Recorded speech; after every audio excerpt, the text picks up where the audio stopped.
Hey, welcome back to Dread Central. You have another lovely panel here for Black History Month. Today we are doing the Black Authors Roundtable because all four of us are writers. Between the four of us, we have pretty much all the mediums covered, so this is fun. Like, if somebody throws out a comic book real quick, I think we really get it all. Maybe you have. I don't know you. Um, but I am Sharai, she, her, primarily playwright, trying to get into TV. And I'm going to pass it to Paula.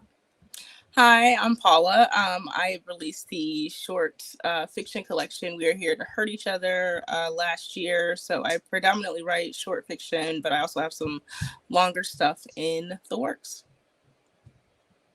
Love that. Let's go ahead and go to Ryan. Hey everyone, Ryan here, Brother Ghoulish. They, them. I also accept he, him, and I forgot the question, but What kind of writing do you do, and where can they find you? oh yes, you can find me on. I got you. Thank you. You can find me on TikTok at Brother Ghoulish, all social media at Brother Ghoulish, and also at Ryan W Kinney because I am starting new author pages to document my journey through publishing beyond my first book, which is There's Something Wrong in Warrenton County. So let's go back for Paula's socials real quick. Because Paula forgot them. Yeah, so you can find me on pretty much every platform at Paula D Ashe. That's pretty much it all across the board. So yeah. Awesome. And let's go ahead and visit with Miss Wi-Moto. Hi, I'm Wi-Moto Nyoka, she, her, ella. I'm a horror writer and I write in almost all the genres now, just whatever I can get paid to write. So honestly, I'm polyamorous when it comes to writing. I think the only thing I haven't tried is comics, and watch me. If you pay me, I'll do it. So, but it is always horror or sci-fi. I'm a speculative fiction primarily. And you can find me at Dusky Projects on Instagram right now is the only place, or because I left Twitter and I left Facebook before that. I'm just leaving a lot. But then I also have a website too. That's just my name.com. So there's that too. And yeah, that's it. I'm gonna pass it back to Sharai. Thank you. You can find me at Miss Sharai on Instagram and Twitter. I am always haunting something on Dread, so most of you have seen me if you are followers of Dread Central. We're gonna talk about things that concern writing today, as you might have figured out, because this is an author's table and we have four writers. So those of you who like writers, which I hope all of you do, because what are you doing if not consuming art? So let's go ahead and get into our icebreaker. Thank you. Thank you. It takes a village. Our icebreaker question: when was the first time you saw yourself in a book, comic, movie? Doesn't matter. And how did connecting with that character make you feel? I'm gonna pass it to Brother Ghoulish. So this answer always changes for me because part of the fun of doing Brother Ghoulish's Tomb and podcasting is revisiting a lot of the old horror that I grew up with. So now I know the real answer is Blackula because I was watching Blackula with my family a lot, and they do have a Black queer person in the opening credits. And I mean, not literally the opening credits for the sticklers who are going to get me together on Twitter for saying that. And then we even get to see him become a vampire, which I think is really dope. And I think before that, everything was in fragments. So I would also throw People Under the Stairs under there because Brandon Adams' character was what I would consider to be a very empathic child who, wanted the best out of a situation, even though he made some bad decisions. So I would definitely say like those two. Nice. And let's go ahead and throw it to Paula. So I think for me, it was Tales from the Crypt's Demon Knight. With Geraldine, I think it's always this Jada Pinkett, but Jada Pinkett Smith's character, I remember I watched that movie with like my heart in my throat because I kept waiting for her to die. You know what I mean? Like I kept waiting for her or to sacrifice herself or something, and it never happened. And that was just like that was the coolest thing to me. And like to this day, that that's one of my favorites, along with like Ryan, like you said, like People Under the Stairs. That's a classic for me. But Demon Knight was the big one. Yeah. Does it have to be a movie? Can It could be anything. Book, comic, cartoon. So there's this book my mom read to me. My parents used to read to me. So there was a lot of like books from folklore, as they call it, or folk tales, from whenever it's other people's beliefs, they call it folk tales. So so there's a lot of folk tales. But one that stood out was this called Aria Sundown was the name of the book and the name of the protagonist. And on the cover was this like indigenous woman, like Native American with an afro. So she was Afro-Indigenous. And I was like, and she was a kid. And I'm like, her. I remember that book cover and I remember reading that story and everything she was going through. So I'd say that, and I would say mostly in the beginning, it was always books. It was Judy Blume. It was Lois Duncan, because they didn't always describe the protagonist. So then I could just insert myself into like Summer of Fear or whatever. And I know that like everybody was like R.L. Stein, Christopher Pike, but like shout out to Lois Duncan for being the woman writing horror for a YA audience. I just want to like, I don't know, lift her up right now. And then I think he's doing something, and I almost got a ticket the other day. I'm going to send you the link so we can encourage you to make bad decisions with our money. Okay. Yes. So it was books and movies. I had to kind of stretch my imagination a lot. There were no little black girls in anything, but it's odd. It was the video recording of the staged performance of Whoopi Goldberg's like breakout one-woman show. Yeah. I don't know if you guys remember, like when she was only doing stand-up. Like this is the thing that put her on the map and how she got the color purple. Was she did this one-woman show and her stand-up was done like theater. It was just a bunch of different characters and she would tell jokes from different characters. Like that was how she would do stand-up. One of the characters was this little girl who would put the towel around her head to make it, to pretend like she had long flowy hair. And at the time when I watched it, I was the age of that little girl. So I felt like, I don't know why my parents would let me watch stand up at that age. But anyway, it doesn't matter. That's a different story. When she got to that character, I was like, I felt like she was talking directly to me. Like she was my best friend who was staying the night. And we were talking about when we do this thing. Yeah. And I will never forget that, like sitting in front of the TV and feeling like someone like reached out and grabbed me by my pigtails, like I'm talking to you. That's how it felt. I thought she wrote that whole thing for me for like the longest time. And then I realized, theater, but like Whoopi Goldberg, y'all, her stand-up comedy. I'm happy you reminded me of that because I'd forgotten about that. But it's probably Whoopi that made me like go into theater, because before her, even after, I don't remember the last time I saw a Black person in theater as a child because we weren't going to the theater, obviously. And so like when you get on TV, it's all Neil Simon and it's all not Black people. And so she was it for the longest time, and like it's precedent, isn't it? Isn't it historic? Like she was the highest paid Black person in Hollywood for like the 80s. I think it was like her and Eddie Murphy. Yeah. And that's it. Wow. Yeah. No, I mean, it was a time. Yeah, these are all moments. I thought I was going to say Storm from X-Men Animated because, like, she's not to be truffled with, and I'm not either. But also, like, we have Rachel True in, like, The Craft, even though, like, I got issues with that movie. Rachel True is a goddess, and she did everything she could with what she was given. She did, absolutely. I have her tarot deck right behind me right now. I also don't really agree with her being punished, but anyway, I kind of feel like that girl deserved it. Like, I can have a whole panel on that. Don't even. It's a lot. Throwing that out there. It's a lot to unpack. Right? We need some healing. We need healing. It's time. Yes. It's time. It's time to heal, y'all. Yeah. But I think the first time I actually was like, this feels like me. This looks like me. I see how I feel about things. It was Eve's Bayou. Like, Journey Smollett. I was like, I was like, is this me? Also, she's willing to like do something about the situations in her home. Yes, Gemini energy. I felt so seen. Hmm. So yeah, let's get into our actual questions because that was a cheat question because I'm nosy. Our first legitimate question: when did you know you wanted to be a writer? Was there like a specific moment or event? And I'm gonna start with Wi-Moto. Is it okay if I still don't know if I want to be a writer? You know what, man? Listen, it's hard. It's hard out here. I don't know. Like when I saw that question, I was like, "Oh no!" That's so I ask funny. my question at the top of every month. When do I want to do? Do I know that I want to do? Am I doing this? Can I do something else? Yeah. What if we did something else?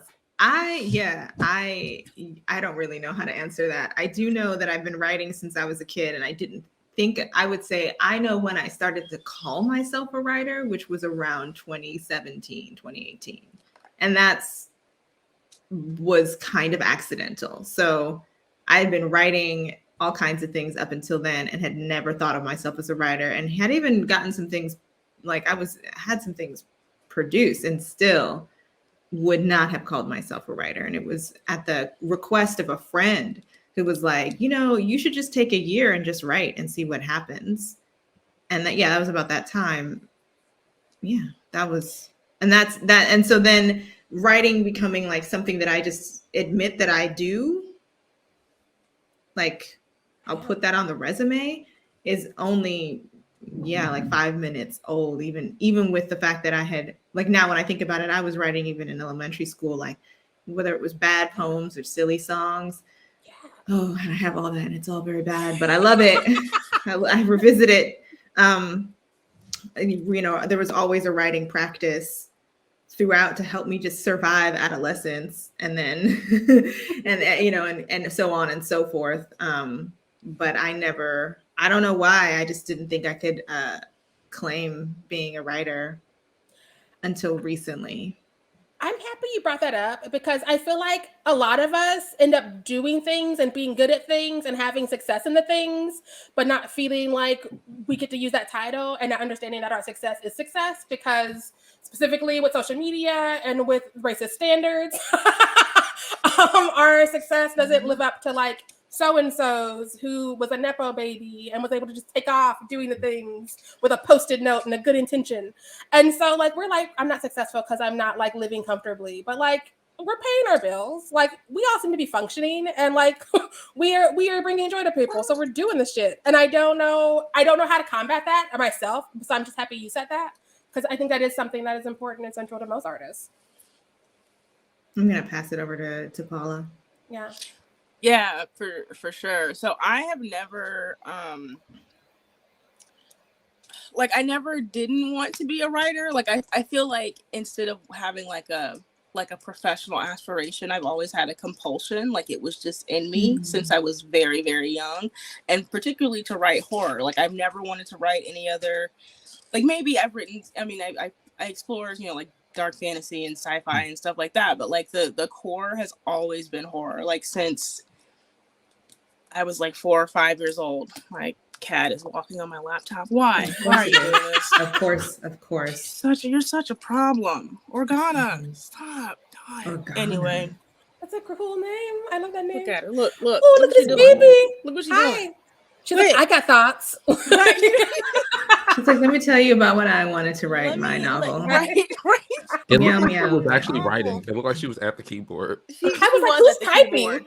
She was the keyboard, and then I don't know what she just did. I am so sorry, y'all. No, she's editing. It's fine. You were embarrassing me. That's an ambitious cat. I'm you know what? If she can, if she wants to contribute around here in some way, shape, or form, I'd be okay with that. But anyway. Oh Lord. So she but I always wanted to write. I always wanted to write horror. And so I didn't really, and I published here or there. It was only, and I've called myself a writer, but it was only once I had my book came out that I felt like, okay, I've been validated and I can be a writer. Like I can call myself a writer and not feel a little weird about it. And that's kind of whack. Like that's, because I feel like that's a gatekeepy kind of it's again, it's somebody else's giving, it's somebody else giving me permission, and I don't think that's not necessary. I think if you do the work, however you do the work, whenever you do the work, and that's your vocation. That's who you are. So, but that was it for me. And we'll go to Brother Ghoulish.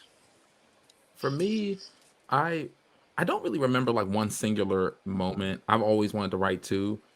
I think about how like my mom still has like this.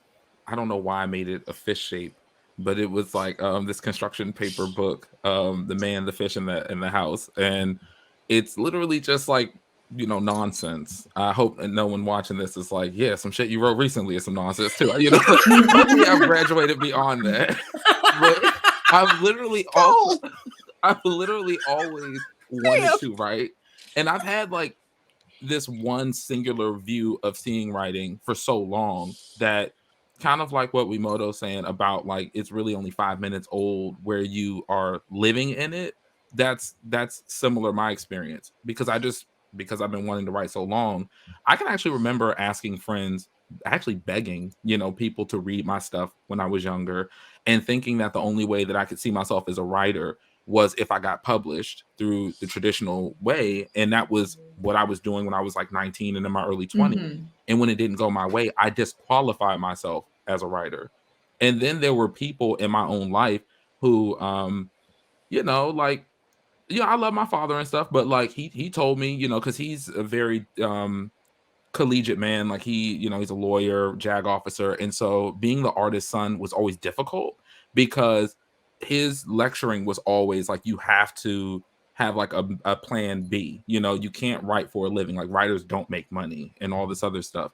And growing up looking up to him, I embodied too much of that, and it's just not true. Like writers do make money, and on top of that, traditionally pitching and querying to get your book out, that may not work out for you, but that doesn't disqualify you as a writer. And I think that's one of the things that I loved about meeting Sharai specifically, because there have been moments where like everything that you tell me, like the net forms, everything that you said at the top of this about how, we're talking so much about like writing in a capitalist standpoint, when in reality, you're making people happy, you're enriching people's lives. I think about when I was putting out those stories at the top of Brother Ghoulish's tomb, I didn't really know how people would react because there is, gay Black men leading each one and they're loving each other. They're kissing on each other. My mother's calling me, sorry.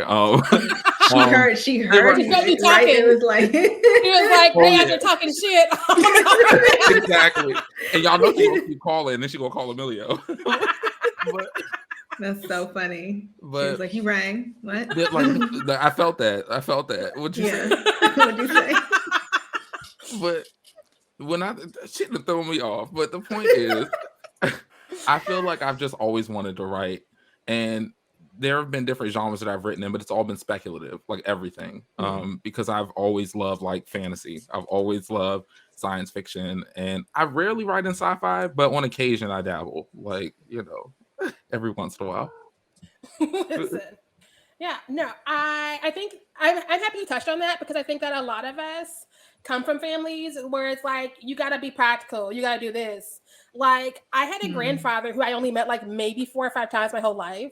But like when I was like, I'm going to go to college, he's like, you should become a nurse. Nurses make money. And I was like, I know you don't know me, old man, but I'm not a nurse. Let me figure it out, but I'm not a nurse. I'm going for journalism. At that time, I was. So yeah. That's another thing that we have to like overcome. And I think it's part of the things that we internalize for ourselves when we're kicking our own asses and beating our own selves up, telling us that we're not doing the things that we're doing, obviously. like every few days, I gotta be like, I am being paid to write. That's what I set out to do when I was suffering in my programs. Is it not the writing I thought I would be doing at this age of 25? No. But like it all means something somewhere. But like, let's get back to these questions because I will get us all the way off topic and we'll just be here 3 days later. So question 2. What was your journey to getting where you are now? Because like everybody's path is different, as we know, and like sometimes these steps are helpful for people who might be watching this and are like, I too am going to become a writer, or like put more energy in that, and so your steps might help somebody else. Let us start with Paula. Oh boy. Oh Lord. So excuse me. So so like I said, I always wanted to be a writer. So I did my undergraduate degree in creative writing. And this was, okay, it was a few decades ago. And excuse me. And I wanted to, I didn't know anything, you know what I mean? Like when you're young and you're just hungry and you just want to do stuff, but you don't know how to get there. So I didn't know what I was doing, and it never occurred to me. Well, I think there was a lot going on there. Anyway, so I didn't know what I was doing. So I graduated, and then I was like, wait, what am I supposed to do now? So then I worked for a year, and I really hated having like a normal job. So I went to like I'm not. I feel that so much. I hated it. It hated me. It was just a bad scene all around. So I went back to school, and I did a master's degree in composition rhetoric. And while I was in that program, one of my professors was like, "You should teach," and I was like, "Okay." So I don't know what else to do. So that's kind of what I do now. So I taught for a very long time. I taught English. And all the while I was writing. Currently, I work in. I'm one of the people in the dreaded diversity, equity, and inclusion departments. No. I'm one of those people. So Doing the Lord's work. Listen, it's a lot of pizza in sad times. Pizza. Lord. No. Bless your heart. Anyway, so I enjoy my job, but yeah. So I writing at the same time, but just kind of losing focus from time to time. I kind of wanted to be an academic, so then I went to PhD school, and then PhD school didn't really work out the way I wanted it to. So I dropped out of PhD school, and around the time I dropped out of that was also just before that was when We Are Here to Hurt Each Other dropped, and for all things considered, that book just took off. Like it's done incredible considering, and so that, I mean, it makes it sound like it was easy, but it wasn't, you know what I mean? Like there was a lot of and like I have a family, like I'm married, and my wife and I, we have a daughter, and so like, being pulled in a lot of different directions and all that. So it was never a straight line. It's never been a straight line, but I have reached a point where I feel like, okay, like I see momentum happening, and I have for quite some time. But I think the main thing was like keeping that motivation going, keeping that momentum going. That perseverance is really important. I think no matter where you start, when you start, I think just kind of, we all have those detractors who are like, buckle down and get a real job. And it's like, okay, but like, what if I hate it so much? You know what I mean? Like, but you don't understand. Like, I hate it so much. But just kind of, like, just keep knowing and having that faith in yourself, I think is really important. That's what got me through it. So, for sure. It's a whole sermon. Yeah. Brother Ghoulish? I would say definitely give yourself the room to be curious and allow yourself to be open and receptive to change. But more importantly than that, do as much as you can do and know that that's enough. Because I feel like sometimes, that requires some disclaimers, but let me finish my thought. But Um, what I mean is, because I'm somebody who battles with anxiety and depression, and as a result of that, sometimes I can actually be my own worst critic. And what ends up coming from that is this despondent state where like I really don't do anything. I can't. And it's painful to try to even move past go or get out the bed. And what has helped me still kind of like create in that space is saying, okay, well, what can I do? My dog Knox, who I love, my fur baby, for example, he needs to be walked no matter what. So sometimes that's what gets me out of the bed. It gets me going because I've made this commitment. I walk him and I'm like, okay, what else can I do?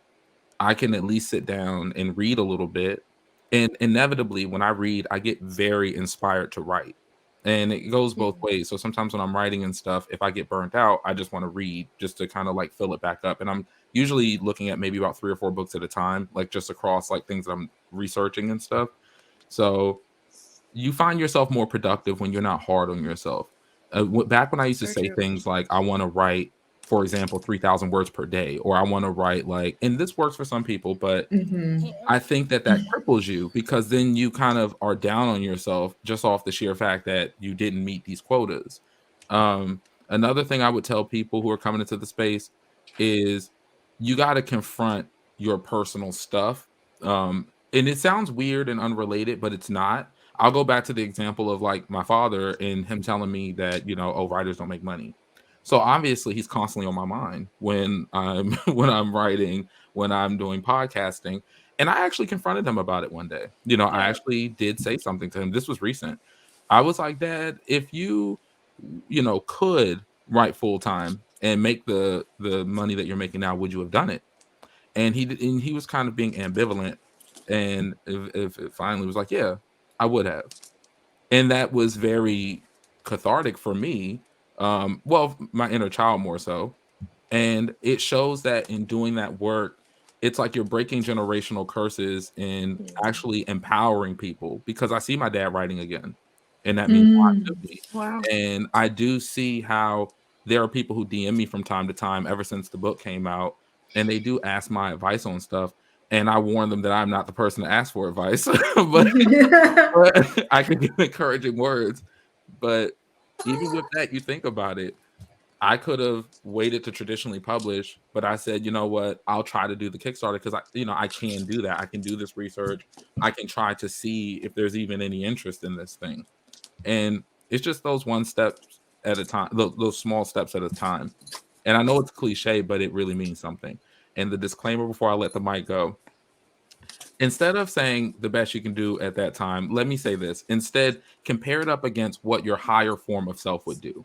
Because if you're stuck in this is another, I'm just going to tell on myself. This is a trap that I put myself in.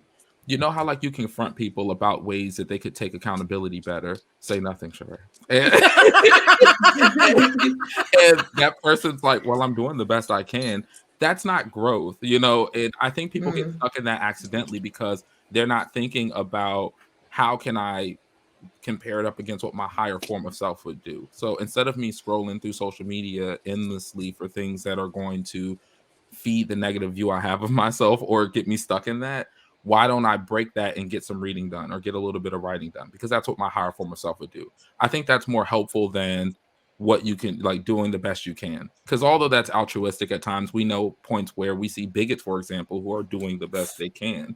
And no, you need change. You don't need to do what you've been doing forever. You need to actually break out of that. So Listen, I'm happy you brought that up though, because I think that again, like we don't give ourselves credit for like getting to the next steps, whatever the steps are.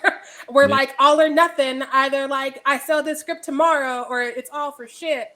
But it's like sometimes you gotta rewrite some things. You gotta edit some things. You gotta write another script, maybe. You can't just be like, you can't just pearl it to not ruin that movie for y'all. You can't just pearl it and be like, I tried once and I'm gonna kill people. Because that's not. you ain't lying. Listen, that movie upsets me, but that's a different panel. I've not seen it. I'm sorry I ruined it, but I also just saved you some money because, like, she upset me. That's fine. I don't know. There's some things that I'm not going to get around to. Like, I didn't see, and that's like a response to X, right? The other one? Yeah, it's the prequel that nobody. Yeah, I don't know if it's going to happen. I don't.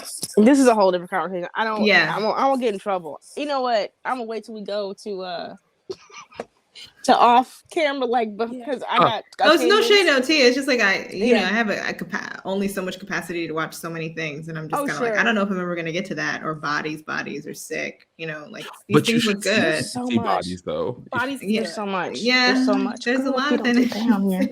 I This is can't. still everything.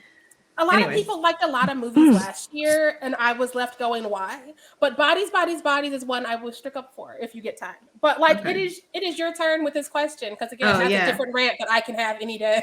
Yeah. How did I get here? So I did not study writing, and I think that's like I want to just put that out there for the people who are interested in writing and who Yes. believe in an institution needs to help you do it. I did not go to school for writing. I went to school for music theater, and I was a performer for I've been the performer longer than I've been I've been paid to perform longer than I've been paid to write. I would say that. And then I moved from that into being a musician. So I was writing as a singer-songwriter and started writing music theater and plays to make work for myself and my friends. So that was why I didn't consider myself a writer, because it was just like a means to an end. And that was what it was for like a while. And things were getting into festivals and I was getting things produced, but it was like, I'm just making work for me and my friends. I'm not a writer, even though like that's how it was billed. People bought tickets to the show that I wrote. I was still like, I'm not a writer. So for anybody who is looking to do it, I would say reading is essential. Whatever kind of writing it is you're doing, read all the things. That's how I learned to write screenplay, by reading screenplays. And I would read screenplays of movies that I liked and I knew backwards and forwards. So I'd be like, how does this look on a page? How they get from point A to point B? So that's one way. I also think residencies, like writing groups and writers retreats, are really great. You know, a lot of my writing has progressed because of the writers that I know, getting in a room and just having an accountability group. And there's so many places that will let you do this for free, you know. So Music Theater Factory has, just putting this out here, Music Theater Factory, everybody.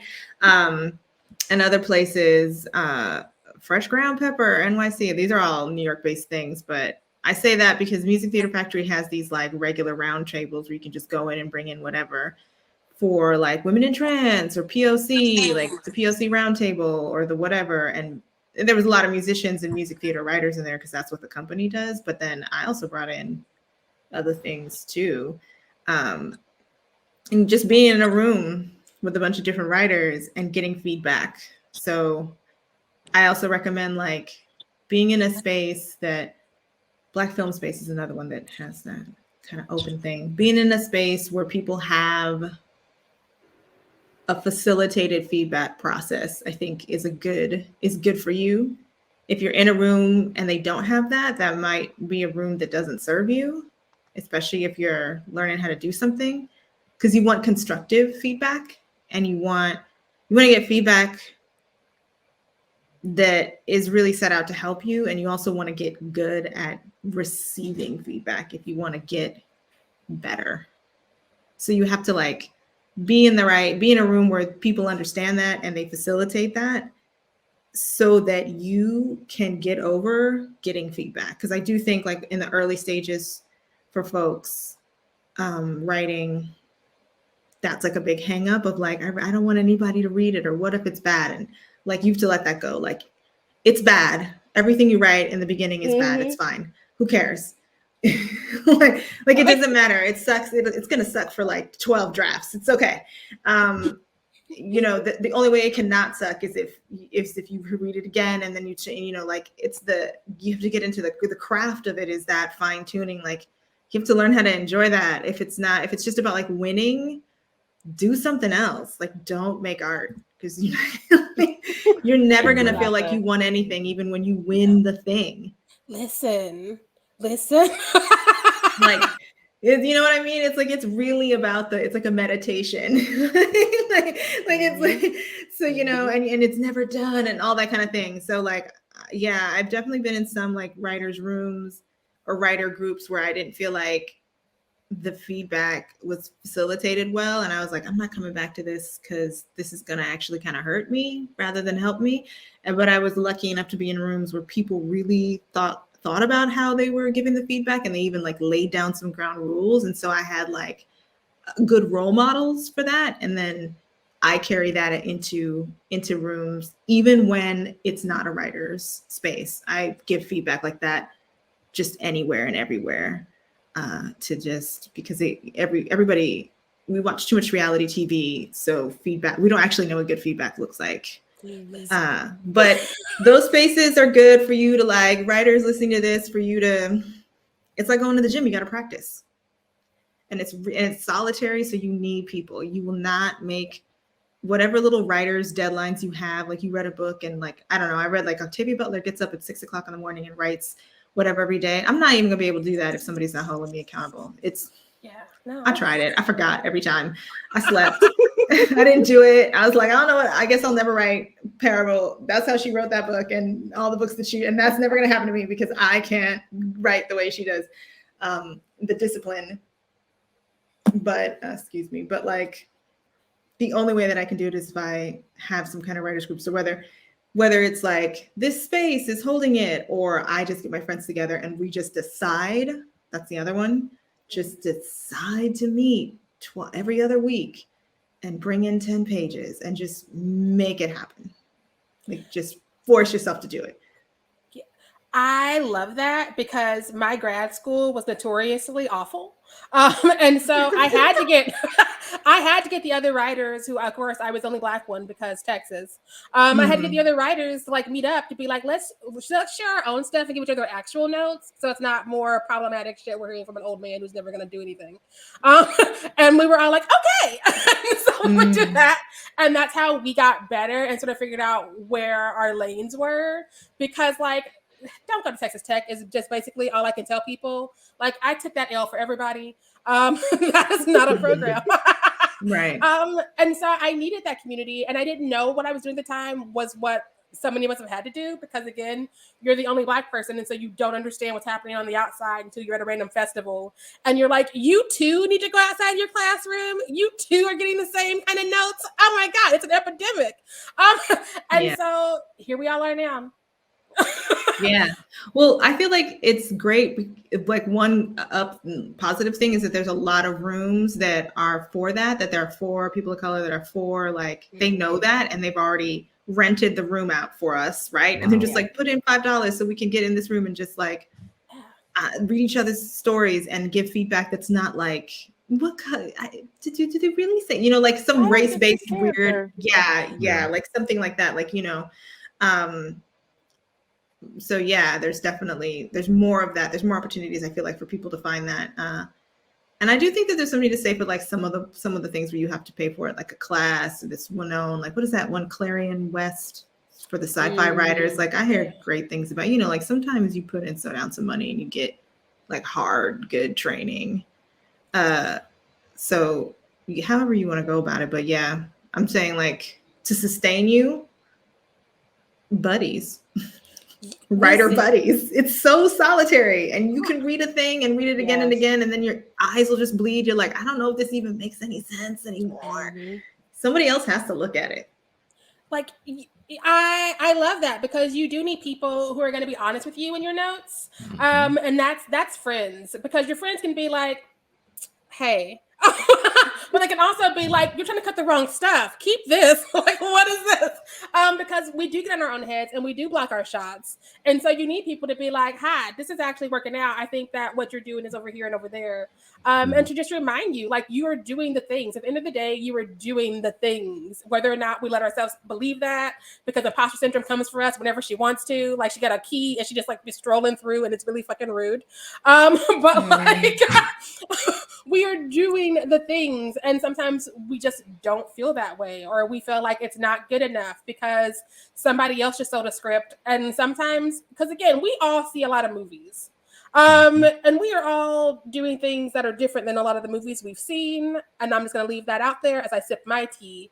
And we go to our next question. So, who are some authors y'all are reading? I figured it'd be good for an easy question about here. Yeah. Like, I can tell you, I got this cute little book from Brother Ghoulish that you can also get from Brother Ghoulish. While we're talking about the book that Brother Ghoulish wrote, how about we start with Brother Ghoulish? So right now I'm reading All About Love by Bell Hooks, and I love that one. it's so good. It's my first time reading it. I'm also reading like some other like esoteric based books, so I'm not gonna get into that. But I did make a little list of kind of like recommendations. A lot of these are retreads for like events that I've been on, but I have to pour love where due. Anything by Octavia Butler, obviously, but I would start with Wild Seed. Definitely Leela Taylor's Darkly. That book it's nonfiction, so it's visiting how being Black is the truest goth experience, period. And it's very, I wish I had it near me. I typically do, but it's really, really good. Leila Taylor, spelled Leila Taylor, is spelled traditionally, if you want to check that out, but I highly recommend. It's like 200 pages. Just a few examples. She compares the entirety of the United States to a haunted house for people of color, which holds. She looks at how the Biggie mural is a memento mori that was trying to be stripped down through gentrification. And I mean, the woman's just, I feel like not enough people talk about that book. So that's another. I will give one esoteric book a suggestion if you're into like African spirituality, or you're curious about like hoodoo and stuff like that.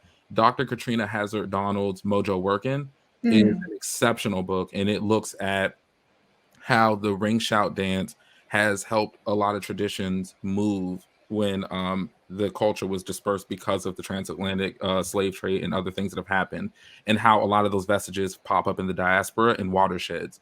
And the book is like, thick, but it's really good. Like I recommend that. Yeah, that's all of them for now. Like, but those are just a few. Nice. Let's head over to Wi-Moto because I know that list is gonna be a list. Yeah, right now I was like looking at my shelf. I'm reading Dance for the Dead by Nuzo Ono. She just released that, and that's like, she's a Nigerian horror writer. I highly recommend anything that she's doing. We produced one of her short stories, and everything she writes is just great. That's my feedback. So I just started that book. I don't want to like rustle all the things to go get it, but Dance for the Dead, Nuzo Ono. And then I'm also reading The Marrow Thieves, and I'm so sorry to the author who wrote that. I forgot like the name. I just remember the title of your book. I've been reading The Marrow Thieves for like a while. It's not a long book. It's not a difficult read. It's just that it's so good, and it breaks my heart every time I read a chapter that I can kind of like only do it in bits, and then I have to sit down and think about it for a while and read some other things and then like return to it. So The Marrow Thieves, it's won a bunch of awards. I think it just came out like 2021 or 2022. It's pretty new. It's native writer in a future where there's some kind of plague, and people think that Native Americans have the answer in their bodies, so they're all like being hunted. But it's also beautiful. Like you're just following this group as they evade capture. It's great, but it will break your heart every time you read it. I want to read it, but I don't want that kind of emotional roller coaster. Yeah, it's just like I read a chapter and I'm just gonna leave that there for a minute, and then I have to come back to it. And then I'm also reading this nonfiction called Wicked Plants, and that is a collection of information about poisonous plants. And it's just like, I read it sometimes in the morning when I don't want to look at my phone. I'm like, let me learn about some plants again. And it's fun because it's just like all the things on earth that will kill you. And they have it like, they have listed in different categories, like this is dangerous, or this will like make you fall asleep, or this will, like they're all kind of like in different classes, from like things that just kind of make you numb to things that will kill you. But they're all plants that exist on our planet. that do really interesting things to the creatures and to us. The last fun fact note that I learned was ergot poisoning, which they think is actually what was going on in the Salem witch trials. So it's a kind of fungus that grows on wheat and camouflages itself very well, and it causes all of the symptoms that they described, like the itching, the hallucination, and everything. And they, some scientists have looked back to see like the weather, because it only can really happen in damp climates, and they were like, it was unseasonably warm and wet that time, that particular year. So it's possible that all of them just had ergot poisoning because it came on suddenly and then it stopped. And they were like, they should have just been looking at the baker. It was in the bread. Listen. Blew my mind. Plants, everyone. Plants. The woman who wrote it has a poison garden, which also kind of blows my mind, that she has a garden of just dangerous plants. That's a mood. Is this the doctor that turned into poison ivy by any chance?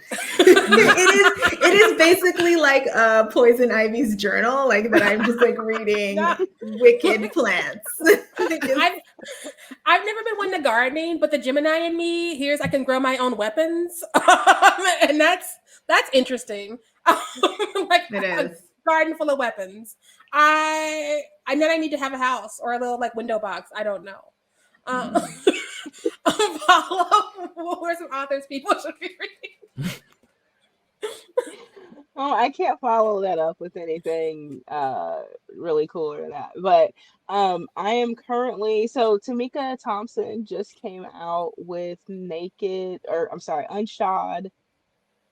Naked and Cackling. It's the title, something like that. I'm sorry, Tamika, I messed it up. But it just came out yesterday, and she has if you're like Unshod, Cackling, and Naked, sorry. And it's a collection of short fiction. It just dropped yesterday. It's on Kindle. It's through Amazon. And I read a single story from the Divination Hollow blog, and I was floored immediately. Like it was one of those things, like just right out the gate, first sentence was just, like boom, right between the eyes.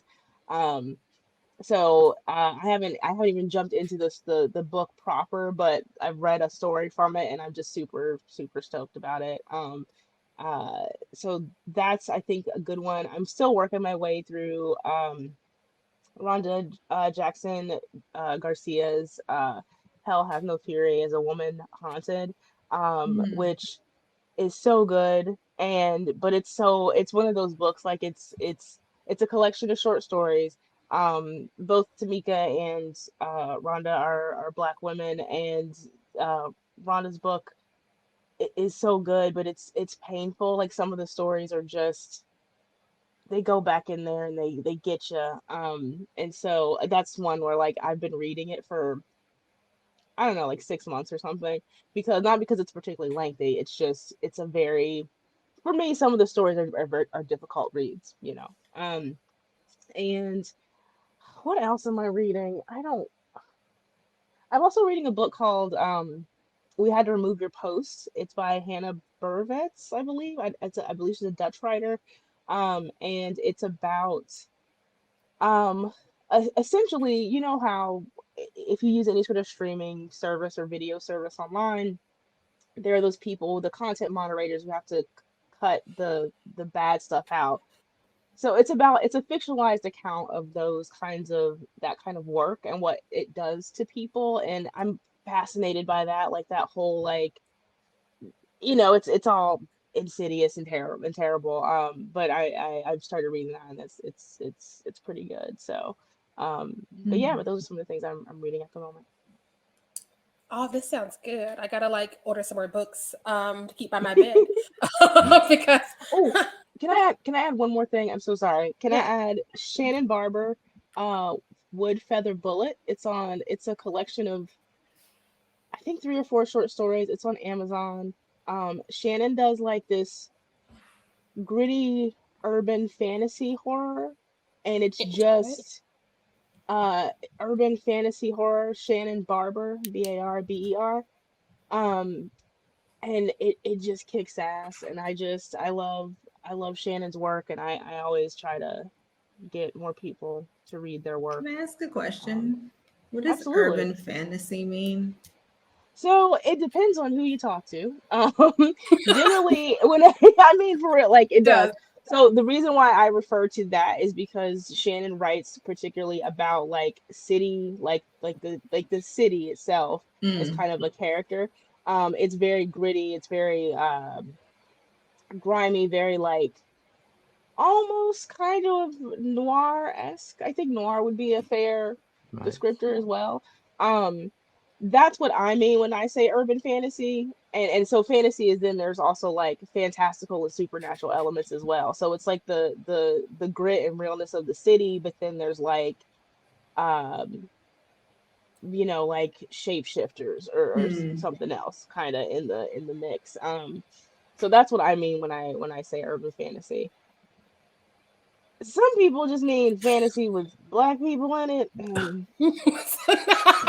Listen, Right. when when I see the words urban or woke, I'm just like, so you mean you saw two whole black people there? That's what you're two telling whole me. ones, right? I'm very suspicious of the word urban. Yeah, so I no, I'm glad you mentioned that Wi-Moto because I know depending on who you talk to and in certain Yeah, it's like you have to clarify. corners, I mean it this it's way in the sense of like we are urban and people who live in rural areas are rural because of trees and things, not Yeah. sure, because of the melanin. It's not. Yeah. right? Yeah. Not It's not because of Uncle white flight. Steven getting on the Twitter being like, oh, it's getting very urban over here. Um, um, I don't know why they let me host stuff. But when you are looking in like when you're ordering things, when they say urban, I feel like that's what they mean. They mean like there is a black There person is a black person. That's and they speak. yeah. And so Listen, much. They I have mean, lines. and it's so hard to not get particularly like back in the day. I mean, that was the label that you got no matter what you wrote, and that's like that's a whole nother Yeah. thing. But yeah, but I know exactly what you mean. So yeah, I mean urban in the sense of like the The city city, is metropolitan. Hmm. yeah, like the way listen. it's supposed to be meant. But We are definitely getting close to time, so I'm gonna jump ahead, and just in case we have to cut a question, I'm gonna jump to our last question. Um, there's a lot of trauma porn out there, specifically for Black people, because it's what people seem to only want to buy from us and only want us to write. Mm. So, what keeps you motivated to keep doing you? Because nobody on this call is out here writing 13 Years a Slave. To just put it that way, and that's why I appreciate all of you. um, so, like, what specifically motivates you to keep? Because it's a harder battle when you want to write about Black joy or Black folks being in the genre without trauma. What keeps you going personally? Let us start with Wi-Moto. Spite. Yes, I I'm yes, dead. want to say something noble, but nah, spite. I'm gonna go same. with that. Spite, um, weed, wine, uh, just a disposition to create mischief, instigate, like real like these things of just like I just want to push this button because of what you said. It's like, oh, but nobody wants us like so I want to just keep I just want to keep provoking you. I just want to keep provoking you. Oh yeah, what if I do this? A dissent, like a real like I don't know, So appetite for dissent and subversion. Like it's beautiful. I really think it's like a trickster spirit is just following me or using me. I'm not really sure because I could just sit down. There's so many times, and I'm working on that. It's like don't do it. Don't always take the bait. But sometimes some people, I'm just like, ooh, it would be so fun to just put the banana peel right here. And it's not like I made you trip. I just didn't tell you it was there. listen. Is not helping the same as doing things? I don't know. Oh, It's a gray space. Um, and I feel like a lot of the writing is that it's just like the whole thing just feels like mischief to me, and that's fun. That's fun for me. So I'm like giggling the whole time as I'm writing this because it feels like I'm breaking the rules, and I enjoy that. Let me pass that to Brother Ghoulish. So for me, I would say awareness for sure, because it forces me to ask, okay, why? And I feel like sometimes when trauma porn comes up or anything, or like bad representation, it's that people are trying to like check off boxes or whatever. So when you have a higher level of awareness because you're consuming so much media and a lot of the stuff that we all do, like we're watching and reading so much of it, and we talk amongst ourselves, so we know that the tropes are there, we know what's played, tried, and done. It forces you to actually say, like, why do I want to make this in a slavery period? Why do I need this character to be represented by this class? And something that Sharai has said before, if it's not for the people that you're representing, it's for you. And you see that too often. And that's really my answer, like, because there are times where, because I am writing about suffering at points, for example, it can accidentally go into like a lot of the same trauma porn stuff that we see constantly. But it's just my awareness of it that's like, wait a minute, how did it make me feel when I witnessed this? And that definitely helps a lot. Love both of those. Paula, what about you? So when I read this question, I got a little bit nervous because I was like, oh no. And certainly I don't write, like you said, I've not written, 12 Years a Slave or anything along that line, but I do write about trauma quite a lot. Like, I mean, like I said, the book is called We Are Here to Hurt Each Other, and I am not kidding. Listen, So that's different. That's not out here personally yes. attacking me. Like, Look. So I think it's because I like stuff that I write things that I find interesting, and I write things that I find authentic to my experience and the experiences of my community and the communities that I belong to. Um, and I'm not doing that for anybody other than myself. Like, I don't, you know what I mean? Like I don't even invite anybody else along for the dance. Like, if you show up, great, but that's not, you know what I mean? Like, that's not why I do it. And I think because I'm kind of selfish in that way, I think that prevents it from like trying to appeal to some sense of like, I don't know, like this, if we're going to have characters that look like this, the story about them has to be told in this certain way. Like, I also, I mean, I don't know if this is, I feel like I'm too old for that foolishness. Like, I just feel like I feel you. like I've been here a while. You know what I mean? Like, I'm 41 years old. Like, don't give me that. Don't give me that crap. So anyway, I'm gonna just that's where I just feel like I have been here too long for those kinds of stories to either. I've been here too long, and I've seen too much to tell those kinds of stories. You know what I mean? And I'm not saying that that's that there's anything. Well, I'll just say for me personally, that's not what I'm comfortable telling. And I like Wi-Moto, what you said about like the trickster vibe. Like, all of my fiction has a very transgressive element, and I really like pushing people's buttons and making people uncomfortable, honestly. Yeah. So, including your own, right? Like, you're like, ooh, that makes me, absolutely. like, I enjoy Like, it. When people do it to me, I'm like, oh, that made me uncomfortable. I like this person. Right? I like this movie. I want to leave. Yes. I don't know how I feel. I hate like, this cool. right now. This is awesome. Yeah. Yeah. Like, it's a like, I enjoy that sense of like danger, I guess. And so being able to produce that is really, I think, what keeps things kind of fresh and away from some stereotypes and tropes that are not helpful, to put it mildly. So also, if I can just, something that you said, Paula, that stood out of, you've been here too long. There's also the like Toni Morrison, Alice Walker, James Baldwin, Ralph Ellison, and so on, and so Zora Neale Hurston, like all these people who wrote about the trauma so well. I feel like it's done. Like, I have nothing else to add. I'm not even gonna try and be in competition with The Bluest Eye. Like, that's redonkulous. So, like, I also kind of, possessing the secret of joy. It's like Alice Walker did it. There you go. Yeah. Yeah. Trauma done. So we don't need to do it. Like there's just, I think that there's also that there's just such a huge library of Black authors that are doing that with so much skill and finesse that it, to Brother Goolish's point of like, what are you gonna do? Like, why are you doing it? Right? What are you adding? Is it Ta-Nehisi Coates? Is it? Because not, maybe you just shouldn't, you know? Very much that, because a lot of people are just like, well, we need these movies. Who needs these movies? What are they getting from them? What do they do after they watch them? Because they're not talking to their uncles and aunties, because those uncle and aunties are fighting me on Twitter. So like, why are we doing these movies? Why are we doing these books? But that is our hour. Wow. That time that.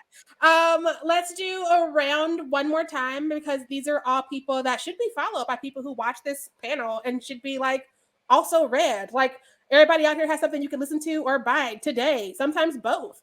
So let us just go ahead and run through it really quickly so they can get your handles one more time, so they don't have to like rewind or whatever they do on the internet.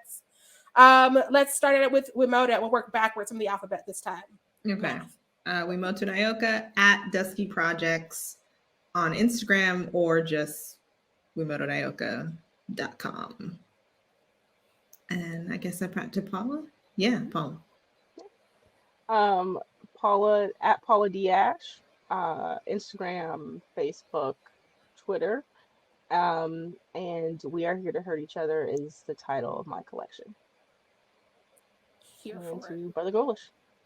You can find me at Brother Ghoulish, predominantly on TikTok. That's where I hang out the most. And you can find There's Something Wrong in Morganton County on Amazon and Barnes & Noble.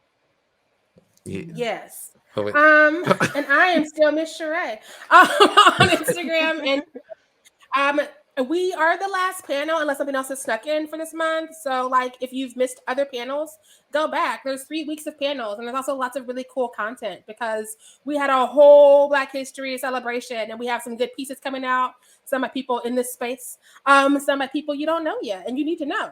So definitely put your fingers to work on the Dress Central site and have fun. We'll see you at the next event, because we do Black History 365, as Girl That's Scary is always saying, and they mean it. They mean it. These are not the last time you'll see Black people hanging out on this channel, writing articles on this site. So yeah, bye.